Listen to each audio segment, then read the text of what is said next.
had fallen, brutally murdered by a single shot to the heart. The cruelty of that. The heart. The head would have been a different story, but the heart, my love, the heart that appeared on everything.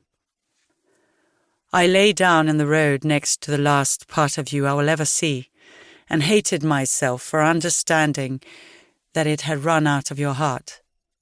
A hunter knows at a glance. A few drops of your heart's blood I put on my lips. I was never allowed to see you again or go to your funeral, but a bit of your strength, a few drops of the heart that was on everything, I will carry with me to death, a lifetime later, not now. And the thick window that is between myself and my bitter cold grief, between my life and your death, opened a little.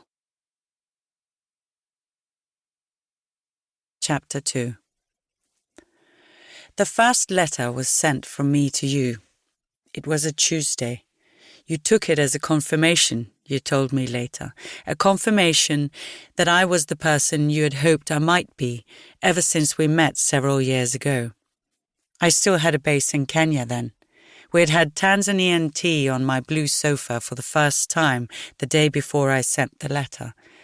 It was a sofa larger than any sofa I had ever seen before. Well, not longer, but deeper than any sofa any of us really had ever seen before. It was a special kind of blue. 3 different coloured threads, especially chosen and woven together to make the perfect blue. A child's blue, pulled out again after years in the attic.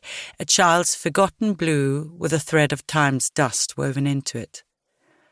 I wrote to you that I had found a seed pushed in between the cushions of the sofa after you had left, that it must have dropped out of your trouser pocket at some stage when we were talking and drinking tea.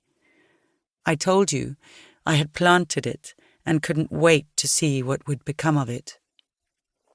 The answer you sent back was as if you'd finally discovered me, caught me in the act of being somebody you had already made a space for in your heart.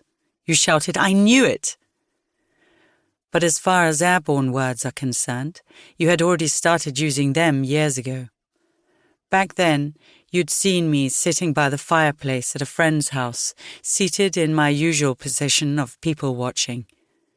Watching people was what I would spend most of my evening doing at any kind of social gathering. Watching intensely and stubbornly, slightly embarrassed that I still hadn't understood the rules of this game I had so often witnessed, confused at my own inability to comprehend the point of the sport I was obviously, at least in body, part of somehow. You came over and crouched down, knees and bent toes resting on the floor beside my armchair. "You look like a bird of prey," was the first thing you said to me that day. I don't know which kind, but it is a raptor. I didn't find those words interesting in any way. I didn't trust them. I told you to tell me a story instead of trying to flatter me.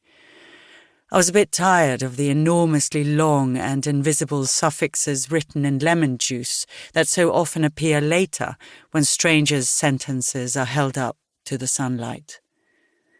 I didn't see you for quite a while after that. Well, I met you on occasion, but didn't talk to you and didn't see you more than I see anything big so close without taking a step away from it first. Children have understood so clearly that we cease to exist when we close our eyes. As grown-ups, we only understand when we see in the rearview mirror. I was born without eyelids, so sooner or later I had to let you in. I couldn't keep on turning my face away. But you had known that we existed before I had seen. Thank God for that. There wouldn't have been any time at all for us otherwise. Of course, I don't accept time like most people anymore. I can't. To live in some kind of social society, we have to accept the clock, aging, the rising and setting of the sun and changing seasons, but we don't have to accept the value of time on the scale of a clock. I don't. I never have. Thank God for that too.